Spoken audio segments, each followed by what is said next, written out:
Prevalensi kasus penyalahgunaan narkoba di Indonesia saat ini berada di angka 3,3 juta kasus, yang setara dengan 1,73 total penduduk Indonesia yang didominasi oleh usia 15 hingga 65 tahun.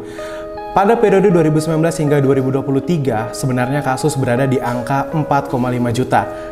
Terlihat terjadi penurunan di situ. Namun, apakah penurunan tersebut berarti sesuatu? Bersama saya Riza Falevi, selamat datang di podcast Tanda Tanya. Kalau nggak tanya, mau tahu dari mana? Telah hadir bersama kita Kepala BNN Kota Surakarta, Kombes Pol Igede Nakti Widiarta SIK. Selamat datang Bapak, terima kasih sudah bergabung bersama kita hari ini.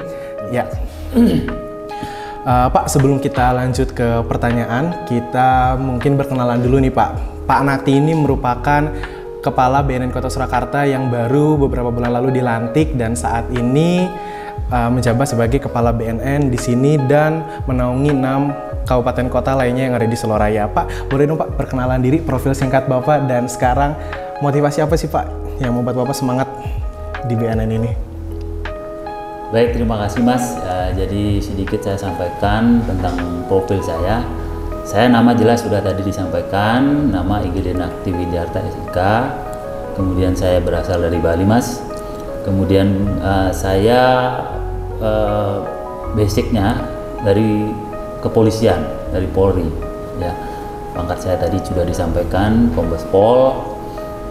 Kemudian motivasi, ya saya tugas di BNN ini, ya saya ingin ikut berkontribusi dalam upaya pemerintah kita semua ini untuk memberantas peredaran gelap narkoba, karena seperti kita ketahui bersama, peredaran narkoba di negara kita Indonesia ini sudah sangat memprihatinkan dan ini perlu mendapat perhatian serius dari kita semua.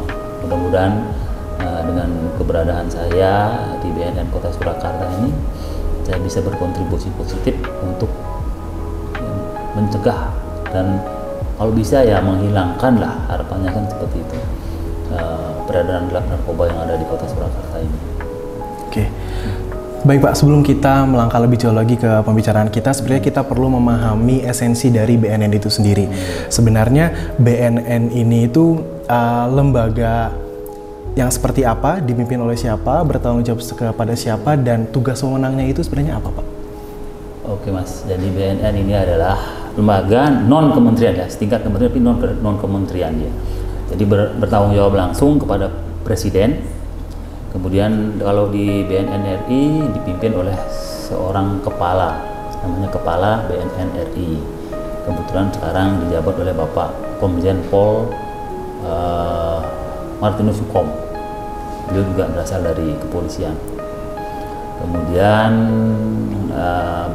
tugas BNN ini P4GN jelas. P4GN, pencegahan, pemberantasan, penyalahgunaan, dan peredaran gelap narkoba. Kemudian BNN ini ada 4 bidang, ada bidang umum, kemudian bidang pencegahan, bidang rehabilitasi, dan bidang P2M namanya, pencegahan dan pemberdayaan masyarakat. Nah seperti itu Mas, itu secara umum. Itu sekilas tentang BNN ini. Bapak, untuk tugas wewenang dari BNN terkhusus di Kota Surakarta ini, apakah ada perbedaan dari pusat, provinsi, dan juga kabupaten kota ini? Ada nggak Pak yang membedakannya? Kalau perbedaan tidak ada. Jadi kita kan tetap istilahnya semua tugas-tugas yang di BNN apa yang tugas yang berada di BNN RI itulah yang diturunkan ke BNN provinsi, BNN kota, jadi sama. Mungkin yang membedakan jumlah personilnya saja kan gitu.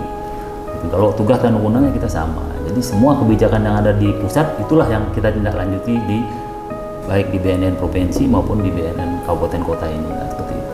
Oke, baik Pak. Saat ini di Indonesia BNN sudah berada di 34 provinsi dan juga dari total 514 kabupaten kota yang ada di Indonesia, setercatat dari data BNN itu baru ada di 151 kabupaten kota, terutama di Jawa Tengah dan Seloraya ini. BNN Kota Surakarta ini menaungi 6 kabupaten kota lainnya Pak gitu. Apakah itu merupakan bentuk dari integritas bersama antara BNN Kota Surakarta dengan 6 kabupaten kota lainnya itu Pak? Jadi gini Mas, terkait dengan keberadaan BNN, kenapa belum ada di semua kabupaten kota, ini pertama mungkin terkendala masalah sarana prasarana, dukungan anggaran. Nah, seperti itu secara umum ya itu. Memang BNN ini kan dalam membangun sebuah institusi ataupun lembaga di daerah itu kan membutuhkan sumber daya manusia, anggaran. Nah, ini mungkin belum tercukupi secara menyeluruh, sehingga kayak seperti ada skala prioritas dulu. Nah, seperti itulah kondisinya. Makanya untuk di Solo Raya ini baru mampu berdiri BNN di kota Surakarta ini, dan itu pun membawahi Solo Raya kecuali Klaten ya. Iya. Kalau Klaten itu langsung di bawah BNN provinsi. Nah, seperti itu. Jadi memang untuk membangun sebuah BNN di kabupaten kota ini butuh kolaborasi dengan pemerintah daerah, khusus dalam membangun fasilitas perkantorannya. Ya, karena kan untuk penyediaan lahan itulah yang mungkin masih agak berat dari BNN pusat, sehingga kami harus berkolaborasi dengan pemerintah daerah untuk membantu menyediakan lahan yang bisa digunakan untuk pembangunan fasilitas perkantoran tersebut. Dan upaya ini sudah kami lakukan, tapi memang belum untuk selain kota Surakarta, untuk kabupaten lain belum ada yang siap untuk membantu penyediaan itu. Nah, menarik nih Pak, kalau misalkan kita melihat di BNN Kota Surakarta ini yang memang salah satu tugasnya merupakan pencegahan, penyalahgunaan, dan peredaran gelap narkoba. Untuk program itu sendiri, apakah penerapan pendekatan yang dilakukan oleh BNN Kota Surakarta kepada masyarakat itu seperti apa Pak? Jadi untuk dalam upaya pelaksanaan tugas pokok daripada, saya bilang tugas pokok lah, yaitu P4GN ini, pencegahan, pemberantasan, penyalahgunaan, dan peredaran gelap narkoba. BNN Kota Surakarta sudah melakukan upaya-upaya yang pertama, upaya pencegahan, ya. Upaya pencegahan ini kan banyak modelnya, ada tatap muka, sosialisasi tatap muka, kemudian bertemu langsung, turun ke masyarakat, contoh sekolah-sekolah, ke kelompok-kelompok masyarakat, kemudian sosialisasi melalui media sosial seperti sekarang ini. Nah, ini jadi itulah upaya-upaya yang kami lakukan dalam upaya pencegahan. Jadi kemudian ada juga upaya dalam pemberantasan, namanya kan, melalui penegakan hukum. Jadi upaya penegakan hukum ini memang untuk di tahun ini ya, di semua kabupaten kota untuk anggaran pemberantasan melalui penegakan hukum ini sudah tidak ada. Jadi kami dalam upaya pemberantasan ini kami bekerja sama dengan BNN provinsi. Jadi kami tetap melakukan upaya penyelidikan namanya. Jadi kami melakukan upaya mencari, mengumpulkan informasi terkait peredaran. Nanti ketika kami ada informasi tersebut, nanti kami koordinasi dengan BNN provinsi untuk melakukan penegakan hukumnya. Seperti itu. Baik Pak, berbicara tentang penegakan hukum, dari sisi itu kan ada dua ya Pak ya, pelaku dan juga korban. Nah, membahas tentang korban ini Pak, ada yang namanya rehabilitasi, gitu kan. Yeah. Nah, menarik nih Pak untuk membahas tentang rehabilitasi yang ada di BNN Kota Surakarta ini Pak, gitu kan. Melihat sekarang masyarakat itu momoknya terhadap penegak hukum itu kan, mereka ada rasa takut juga ya Pak ya, gitu. Ada persepsi yang perlu diluruskan di sini. Sebenarnya sistem rehabilitasi yang ada di BNN Surakarta seperti apa sih Pak? Jadi terkait rehabilitasi ini, seperti yang saya sampaikan tadi kan, ini salah satu bidang yang ada di BNN. Selain tadi pencegahan, pemberantasan, dan rehabilitasi ini. Jadi rehabilitasi ini salah satu upaya yang dilakukan, yang ada di BNN ini dalam memulihkan kembali, ya, bukan menyembuhkan, memulihkan, ya, korban-korban penyalahgunaan narkoba ini. Jadi rehabilitasi ini ada rehabilitasi medis namanya. Jadi rehabilitasi ini untuk menampung korban-korban penyalahgunaan narkoba. Jadi siapa saja bisa masuk mengikuti rehabilitasi yang merupakan korban penyalahgunaan narkoba ini, dan tidak perlu ada rasa takut untuk melapor ketika dia memang sudah merasa dirinya menjadi korban penyalahgunaan narkoba dan ingin sembuh. Silakan masyarakat ini ataupun penyalahguna narkoba ini untuk melaporkan diri, datang langsung ke BNN, melapor, dan dijamin tidak bakal ditangkap. Jadi ketika orang kena pidana umum kayak pencurian, perampokan, ataupun begal, itu kan dia datang ke kantor polisi. Pak, saya korban, melapor ya. Jadi kan terdata jelitin berapa kali sih kasus seperti itu terjadi. Tapi kalau kasus korban narkoba, dia tidak mau melapor. Data yang muncul itu adalah data yang terungkap berdasarkan pengungkapan kasus gitu loh, bukan berdasarkan fakta yang sebenarnya ada. Jadi sebenarnya kalau menurut saya jumlah yang menjadi korban narkoba itu mungkin lebih banyak daripada data. Iya, lebih banyak karena mereka tidak ada yang mau melapor. Korban ini karena kasus narkoba ini dia tidak ada yang mau melapor, ya kan? Justru dia sengaja menutup diri gitu supaya tidak diketahui kan gitu. Padahal menutup diri itu berbahaya Pak, iya, ya, baik untuk dirinya sendiri dan juga untuk lingkungan sekitarnya gitu. Ya itu. Jadi seperti itu kondisinya. Makanya ini jangan kita melihat kayak di kota Surakarta ini kan. Tahun 2023 ini datanya 132 ya.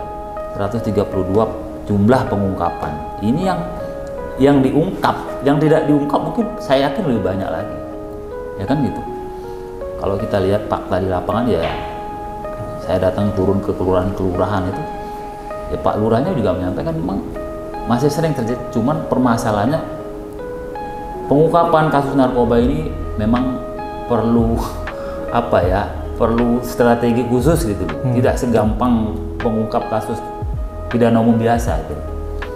Karena itu kasus narkoba ini kan jaringan terputus dia antara penjual dengan pembeli ini tidak pernah ketemu, tidak pernah saling kenal, berjualannya pun dia tidak ketemu, tidak diberi, tidak. Jadi dia janji nanti ambil di sini kan seperti itu. Strateginya juga unik-unik ya Pak ya, selalu berubah-ubah setiap hari. Selalu berubah-ubah. Jadi bagaimana dia berupaya supaya transaksi itu tidak terdeteksi sama aparat penegak hukum. Nah, itu tantangan buat penegak hukum dalam pengungkapan kasus narkoba. Jadi seperti itu makanya. Berarti di saat mereka bergerak dinamis, penegak hukum pun harus bisa mengikuti gerak dinamis mereka itu Pak ya. Betul. Makanya ada orang bilang kan pelaku kejahatan itu lebih pintar daripada polisi. Jadi polisi itu mengikuti tren yang dia lakukan, artinya cara berpikirnya dia itu yang kita ikuti gitu loh. Seperti itu. Makanya memang agak terlambat dan kan gitu. Yeah. Jadi baru seperti ini dia udah ada yang baru lagi caranya. Buktinya dulu kan jenis-jenis narkoba sabu itu kan cuman bentuk kristal, sekarang kan udah berubah, ada yang bentuk cair kan kayak liquid itu, melalui liquid itu. Jadi berubah ya seperti itu Mas. Jadi itulah perkembangan terkait peredaran gelap narkoba itu. Selain itu kan juga jenis-jenis narkoba kan sekarang terus beragam ya Pak, masuk setiap hari, baru kita belum siap untuk pengungkapan, penelitian dan segala macamnya, masuk terus yang baru terus Pak. Iya, kalau berdasarkan data, jenis narkoba udah hampir ribuan yang baru. Kemudian yang sudah masuk ke Indonesia, kalau menurut data yang ada, sudah ada 78 jenis ya. Itu tidak terdaftar oleh Kemenkes, tapi sudah ada beredar di Indonesia. Jadi itu. Dalam program rehabilitasi nantinya orang tersebut akan kita asesmen dulu. Asesmen ya. Asesmen ini tujuannya supaya kita mengetahui sejauh mana sih ketergantungan dia terhadap narkoba tersebut. Sehingga nanti pada saat rehabilitasi medis tahu ini orang harus mengalami rehabilitasi rawat inap apa rawat jalan, kan ada dua tuh. Kalau mungkin dia tidak terlalu bisa rawat jalan, tapi kalau memang sudah tergantungannya sangat tinggi, dia nanti melalui rehabilitasi dirawat inap dia, seperti itu Mas. Nah kemudian rehabilitasi ini ada namanya TAT, tim asesmen terpadu. Ini tugasnya adalah memberikan asesmen. Jadi yang di TAT ini ada yang volunteer, ada yang memang hasil pengungkapan. Ini yang hasil pengungkapan penegakan hukum ini pun juga belum tentu nanti dia diproses sampai ke persidangan. Nanti tergantung hasil dari asesmen tersebut, apakah orang ini memang masuk dalam jaringan narkoba atau cuman korban penyalahgunaan narkoba. Kalau memang cuman korban penyalahgunaan, nanti bisa dasar hasil asesmen itulah jaksa ataupun hakim memerintahkan supaya orang ini direhabilitasi seperti itu. Baik, berarti untuk di BNN Kota Surakarta ini apakah juga melayani rawat inap Pak di sini? Kalau rawat inap tidak, tidak. Kita hanya melayani rawat jalan saja. Oh, rawat jalan. Nah, kita ada poliklinik namanya, ada polikliniknya. Tapi untuk rawat inap belum. Nanti kalau rawat inap kita kirim ke rumah sakit, kayak di rumah sakit RSJ yang ada di Jebres itu ya. Oh iya. Itu ada fasilitas rawat inapnya lengkap. Jadi seperti itu. Kami hanya melayani rawat jalan saja. Baik, Sochers, bisa kita lihat ya tadi bahwa memang sebenarnya rehabilitasi itu bukan menjadi sesuatu momok yang menakutkan di masyarakat. Justru masyarakat, terutama Kota Solo, kita perlu meluruskan bahwa boleh datang ke sini. Jika teman-teman boleh juga share kemana-mana nih. Kalau misalkan ada di sekitar kita yang memang merasa menjadi korban, pure korban penyalahgunaan narkoba, boleh datang dan akan ditangani oleh tim yang ada di BNN. Ya. Oke. Baik Pak, jika kita mengarah ke kasus penyebaran narkoba saat ini, kan sudah banyak artis-artis yang ditangkap gitu kan, trennya saat ini dan juga melebar ke anak-anak muda saat ini. Dan jika menilik data Pak, dari data Deputi Bidang Pencegahan BNN, 88% itu mereka mendapatkan akses narkoba dari teman atau pacarnya dan didasari dari ingin coba-coba. Sisanya 8% dari apotek dan 2% dari kurir. Ya. Nah, sebenarnya apa sih Pak yang menjadi akar utama dari permasalahan ini hingga bisa menyerang ke anak-anak muda itu?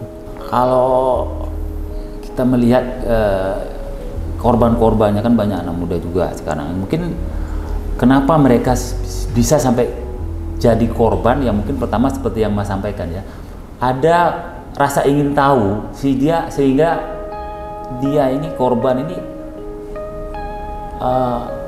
keinginan untuk mencoba-coba. Nah, dari mencoba-coba itulah akhirnya dia kelama-lamaan mungkin keenakan ya.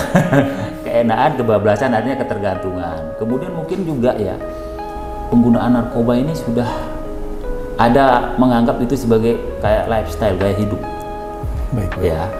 Sehingga ya itu.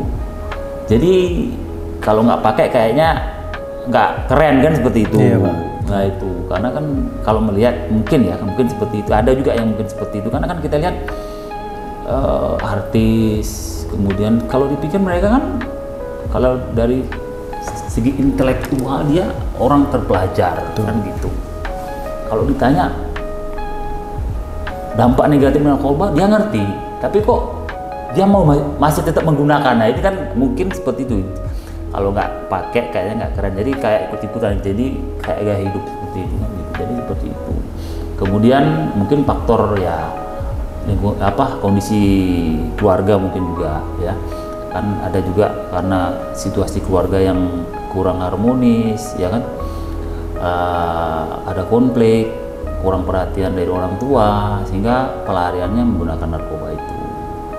Seperti itu. Kemudian karena ya mungkin tuntutan pekerjaan mungkin yang terlalu berat sehingga membutuhkan stamina ataupun tenaga yang harus ekstra, sehingga ya pelariannya kayak dijadikan doping kan narkoba itu. Ya, ada juga banyak seperti itu juga. Nah, seperti itu mungkin seperti itulah kenapa narkoba ini banyak yang menjadi korban itu ya kalangan anak-anak muda kayak gitu. Nah seperti itu mungkin.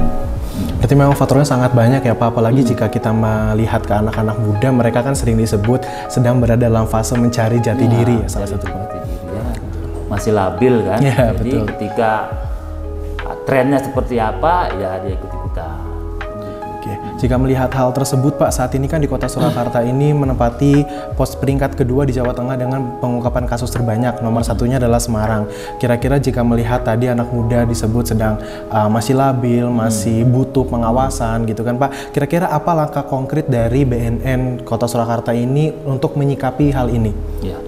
Jadi menyikapi dengan banyaknya peredaran gelap narkoba ya di kota Surakarta berdasarkan fakta pengungkapan ini ya. Jadi upaya-upaya konkret yang sudah saya lakukan ya, saya menyasar ke anak-anak pelajar dulu. Jadi kami sudah membuat satu program ya, saya bilang program lah. Jadi setiap hari Senin saya berikan sosialisasi ke sekolah-sekolah mulai tingkat SD, SMP, SMA sebagai pembina upacara. Jadi saya terjunkan staf-staf saya, pegawai-pegawai kami untuk memberikan sosialisasi melalui menjadi pembina upacara. Kemudian kami membuka memberikan ruang kesempatan kepada guru-guru ataupun dosen-dosen ketika mereka membutuhkan ada kegiatan di mana di situ ada waktu untuk kami memberikan sosialisasi, ya kami siap untuk hadir menjadi narasumber memberikan sosialisasi. Kami juga melaksanakan kegiatan ini, program intervensi berbasis keluarga, kemudian di mana program ini kami memberikan kayak bintek kepada orang tua. Tujuannya mereka nantinya bisa menjadi agen perubahan, membantu kami menjadi agen-agen anti narkoba. Nah seperti itu. Ada juga program teman sebaya. Ini kalau program teman sebaya ini melibatkan anak-anak SMA dan SMK. Sama kita bintek juga mereka. Nanti harapannya mereka bisa menjadi agen-agen kami dalam membantu mensosialisasikan masyarakat terkait upaya-upaya pencegahan narkoba tersebut. Seperti itu. Kemudian kami juga ada namanya kelurahan-kelurahan, kelurahan bersinar. Nanti jadi kelurahan-kelurahan bersinar ini adalah kelurahan-kelurahan yang berdasarkan data di situ banyak terjadi pengungkapan kasus narkoba. Jadi kami bekerja sama dengan kelurahan, kemudian dengan Babin Kamtibmas, dengan Babinsa, dengan Linmas, semua staf-staf yang ada di kelurahan tersebut kita jadikan agen mereka untuk membantu, yaitu mensosialisasikan dalam upaya pencegahan peredaran gelap narkoba tersebut. Baik Pak, berarti memang elemen yang dilibatkan sangat luas sekali ya Pak di sini gitu. Iya betul. Jadi semua PKK pun, ibu-ibu PKK juga kita berikan sosialisasi, semua pokoknya semua elemen masyarakat lah gitu. Seperti itu Mas. Baik, berarti hal itu juga menjangkau ilmu pengetahuan untuk mereka terkait tentang narkoba, bahayanya, dan apa yang perlu dihindari, jenis-jenis narkoba ya Pak. Karena jenis-jenis narkoba kan sekarang semakin beragam ya Pak ya gitu. Dan saat ini jenis narkoba yang paling banyak dikonsumsi oleh masyarakat itu adalah sabu-sabu Pak gitu kan. Ada nggak Pak faktor yang mempengaruhi orang-orang ini lebih senangnya ke sabu nih Pak, karena di data itu kan sabu sebenarnya harganya nggak murah-murah banget ya Pak. Kedua kan ada ekstasi, lalu yang ketiga ada ganja itu kan terhitung murah, cuman masyarakat ini tertarik banget Pak dengan sabu-sabu itu Pak. Iya betul.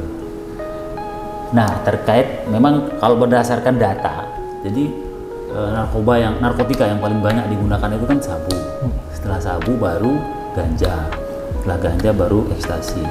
Terkait kenapa orang begitu, kenapa bisa masyarakat berdasarkan data itu banyak menggunakan sabu, kemungkinan pertama yang menjadi tren sekarang kan itu sabu itu. Kemudian jumlah peredarannya juga mungkin banyak dan gampang untuk didapat, seperti itu kata sabu, kemudian ganja mungkin itu. Kemudian mungkin efek yang ditimbulkan ketika dia menggunakan sabu itu memang sesuai seperti yang mereka harapkan kan, seperti itu ya kan. Kalau narkotika itu kan efeknya kan stimulan, ya menimbulkan semangat yang berlebihan gitu ya, seperti itu. Mungkin itulah yang menyebabkan kenapa sabu ini banyak dikonsumsi gitu. Karena efeknya juga salah satunya Pak ya. Baik, pada 26 Juni 2024 lalu diadakan dan diperingati Hari Anti Narkotika Internasional. Dimana seharusnya kita juga prihatin terhadap hal tersebut dan merasa itu sebagai bencana kemanusiaan, karena saat ini 290 juta manusia di dunia terperangkap oleh belenggu narkoba dan banyak dari mereka yang ingin keluar dari belenggu tersebut. Mengutip dari ucapan Kepala BNN Republik Indonesia, 3,3 juta kasus yang tadi disinggung di awal merupakan sesuatu yang tidak bisa dikatakan biasa saja, karena 3,3 juta itu bisa dibelanjakan dengan nilai nominal rupiah sebesar 519 triliun. Kita bisa melihat itu merupakan kerugian materi secara ekonomi, secara moral, secara kesehatan, dan juga sosial yang mengganggu mental orang yang terbelenggu oleh narkoba tersebut.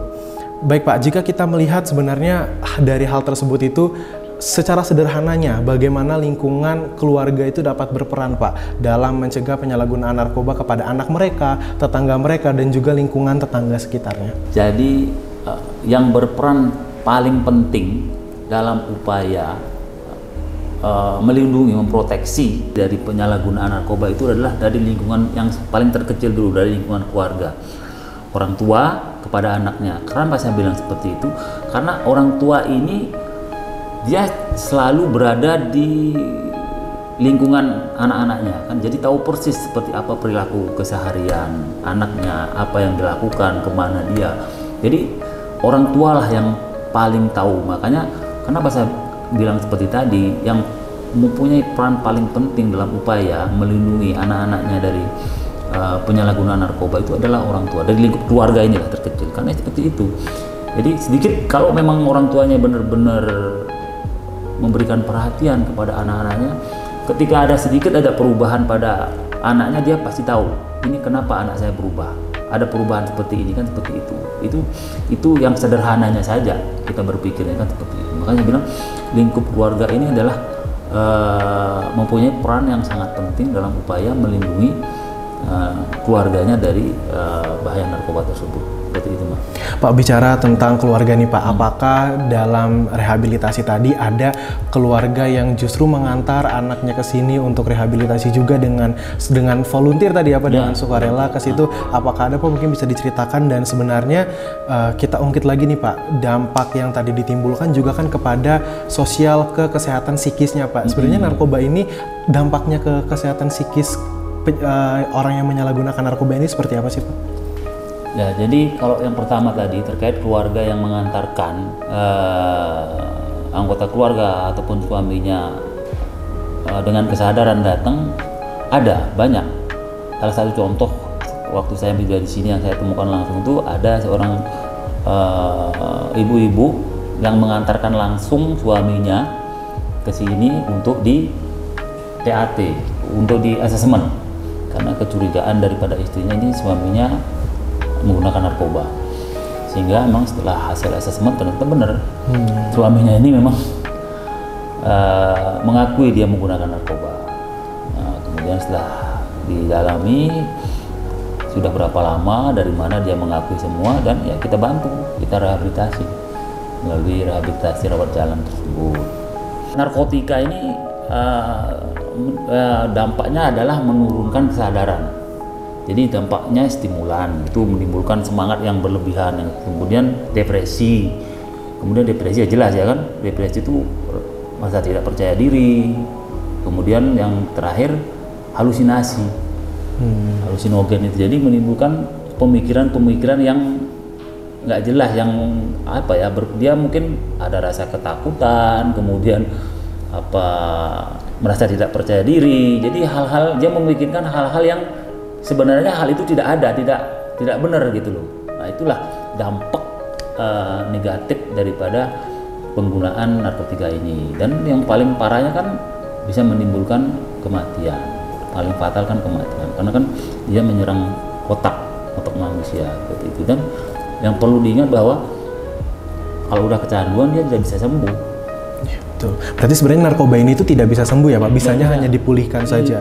Dan setelah direhabilitasi pun ya, supaya jangan tidak ada keinginan untuk kembali menggunakan seperti itu. Baik. Nah, berarti kan memang tadi bisa dilihat ya Pak bahwa memang tingkatan paling bawah itu seharusnya harus dimulai dari keluarga dulu. Keluarga Pak. yang paling penting, Gitu. keluarga itu. Ya, keluarga itu adalah paling penting. Oke, betul Pak. Jika misalkan melihat peranan keluarga dalam mencegah seperti itu, kita melihat BNN Kota Surakarta kan juga bekerja sama dengan berbagai pihak Pak. Dan kerjasama yang sudah dilakukan dengan berbagai lintas sektor itu mulai dari lembaga, komunitas, organisasi apa aja Pak? Jadi terkait kerjasama ya, jadi ini salah satu upaya ya, kan upayanya sebenarnya ada 4 itu dalam penanganan narkoba nih. Jadi namanya hard power approach, tadi hard power kan dengan penegakan hukum, kemudian soft power approach ini dengan upaya pencegahan tadi, kemudian smart power approach ya seperti ini, memanfaatkan kemajuan teknologi dalam upaya memberikan sosialisasi segala macam, kemudian yang terakhir kerjasama. Jadi kita melaksanakan kerjasama dengan lintas sektoral, pemerintah daerah, kemudian elemen-elemen masyarakat, swasta, pihak ketiga segala semuanya. Jadi bentuk kerjasama yang kita lakukan, kita pertama membangun komitmen bersama. Kita bertemu, mengadakan rapat, saya dengan kepala daerah, kita berkomunikasi terkait program-program apa sih yang ada di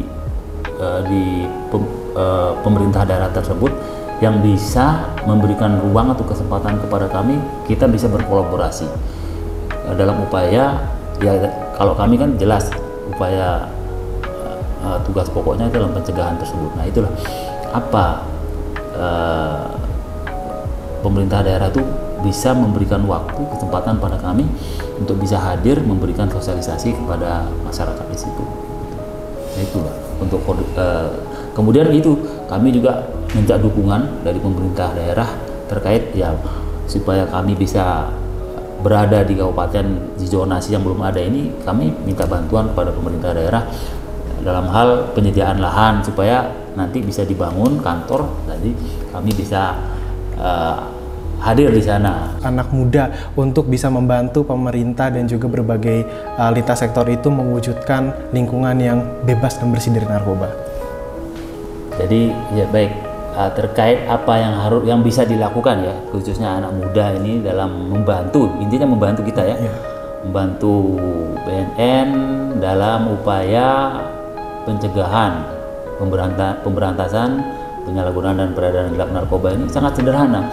Jadi yang pertama, pemuda ini, pemuda bisa membantu dalam upaya memberikan sosialisasi, turut serta memberikan sosialisasi kepada teman-teman sebaya, kepada siapapun itu, ya kan?